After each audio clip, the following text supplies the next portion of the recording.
Court रे पहुँचले bad boy Piyush Tripathi. आज्ञा हाँ दर्शक बंधु ए सबुठारु वर्तमान बड़ खबर कोर्ट रे पहुँची पीयूष त्रिपाठी एवं संजीव पाढ़ी।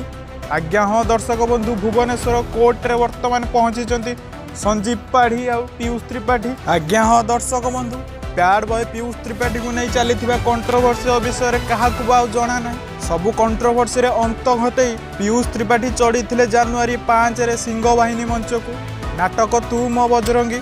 हेले नाटकटीर सफलता को देखि सही पारि नथिले सूर्य मंदिर मालिक प्रमोद स्वाई अरब कालिया बाबू करथिले भुवनेश्वर कोर्ट रे केस आउ पठेइथिले नोटिस पीयूष आउ सिंह बाहिनी मालिक संजीव पाढ़ी पाखक। हेले नोटिस टी पीयूष को पाखरे पहुँचवा पूर्व भाइराल होता सोशल मीडिया रे एवं तापरे मध्य जारी रखिथिले मंच चढ़ा पीयूष। किंतु नोटिस टी पीयूष को पाखरे पहुँची सारिबा परे कोर्ट को सम्मान देखी 12 तारीख पर्यंत मंच ठू दूरे रही पीयूष त्रिपाठी। आज्ञा हाँ दर्शक बंधु आज कोर्ट रे फैसला हम पीयूष त्रिपाठी मंच चढ़ुचंती कि नहीं। कोर्ट रो फैसला बाबद न्यूज प्रथमे पाइबा पई आम चैनल को आपण फॉलो करू थांतु, सब्सक्राइब करू थांतु एवं ए वीडियोटी को लाइक करू थांतु।